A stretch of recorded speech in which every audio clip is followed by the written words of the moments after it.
ഇന്ന് ഞാൻ വന്നിരിക്കുന്നത് മന്തിക്കും കപ്സയ്ക്കും സൈഡ് ഡിഷായി ഉപയോഗിക്കാൻ പറ്റിയ ടൊമാറ്റോ സൽസയുടെ റെസിപ്പിയുമായാണ്. ഇതിനായി ഞാനിവിടെ ഒരു വലിയ തക്കാളി എടുത്തിട്ടുണ്ട്. അപ്പോൾ മീഡിയം വലുപ്പത്തിലുള്ള തക്കാളിയാണെങ്കിൽ 2 എണ്ണം എടുക്കുക. പിന്നീട് ഒരു സവാളയുടെ പകുതി എടുത്തിട്ടുണ്ട്. ഞാനിവിടെ സൽസ തയ്യാറാക്കുന്നത് ചോപ്പർ ഉപയോഗിച്ചിട്ടാണ്. അപ്പോൾ നിങ്ങളുടെ കയ്യിൽ ചോപ്പർ ഇല്ലെങ്കിൽ മിക്സിയുടെ ചെറിയ ജാറിൽ ചേർത്ത് ഒന്ന് പൾസ് ചെയ്തെടുത്താൽ മതി. ചോപ്പറിൽ തയ്യാറാക്കുമ്പോൾ ആ പെർഫെക്റ്റ് ടേസ്റ്റിൽ തന്നെ നമുക്ക് കിട്ടുന്നതാണ്. അപ്പോൾ ഞാൻ ഇതിനകത്തേക്ക് സവാളയും അതുപോലെ തന്നെ 2 ചെറിയ അല്ലി വെളുത്തുള്ളി മാത്രമേ ചേർത്ത് കൊടുക്കാൻ പാടുള്ളൂ. പിന്നീട് ഒരു പച്ചമുളകാണ് ചേർത്തിരിക്കുന്നത്. ഒരു പിടി മല്ലിയില ചേർത്ത് കൊടുക്കുന്നുണ്ട്. പിന്നീട് തക്കാളി അരിഞ്ഞ് ഇതിനകത്തേക്ക് ചേർത്ത് കൊടുക്കുക. അപ്പോൾ നിങ്ങൾക്ക് കൂടിയ അളവിൽ വേണമെങ്കിൽ ഇതിനനുസരിച്ച് ഇൻഗ്രീഡിയൻസ് കൂട്ടിയെടുക്കുക.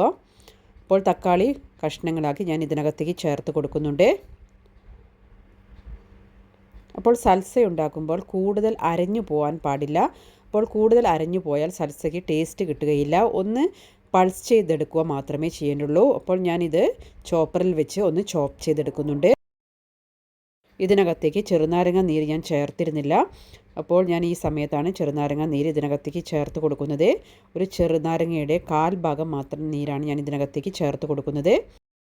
അപ്പോൾ നിങ്ങൾക്ക് ചേർക്കുന്ന സമയത്ത് ചെറുനാരങ്ങയുടെ നീരും ഉപ്പും എല്ലാം ആദ്യം തന്നെ ചേർത്ത് ചോപ്പ് ചെയ്തെടുക്കാവുന്നതാണ്. അപ്പോൾ ഞാനിത് ഒന്നുകൂടെ ഒന്ന് ചോപ്പ് ചെയ്യുന്നുണ്ട്. അതിനുശേഷം ഇത് ഒരു ബൗളിലേക്ക് മാറ്റാം നമുക്ക്. അപ്പോൾ ഞാനിത് ബൗളിനകത്തേക്ക് ചേർത്ത് കൊടുക്കുകയാണ് ചെയ്യുന്നത്.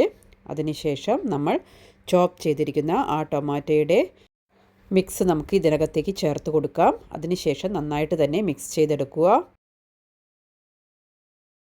ഇപ്പോൾ മന്തിക്കും കപ്സയ്ക്കും സൈഡ് ഡിഷായി ഉപയോഗിക്കാൻ കഴിയുന്ന നല്ല പെർഫെക്റ്റ് രുചിയിൽ തന്നെ തയ്യാറാക്കിയ ഒരു സൽസയുടെ റെസിപ്പിയാണിത്. അപ്പോൾ നിങ്ങളെല്ലാവരും ഈ പെരുന്നാളിന് മന്തിയൊക്കെ ഉണ്ടാക്കുന്ന സമയത്ത് ഈ രീതിയിലൊന്ന് ട്രൈ ചെയ്ത് നോക്കുക.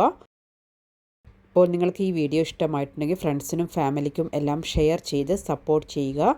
നിങ്ങൾ ആദ്യമായിട്ടാണ് ചാനലിലെ വീഡിയോ കാണുന്നതെങ്കിൽ താഴെയുള്ള സബ്സ്ക്രൈബ് ബട്ടണിനടുത്തുള്ള ബെൽ ബട്ടൺ കൂടെ എനേബിൾ ചെയ്ത് വെക്കുക. എങ്കിൽ മാത്രമേ നോട്ടിഫിക്കേഷൻ നിങ്ങൾക്ക് ലഭിക്കുകയുള്ളൂ. Thank you for watching.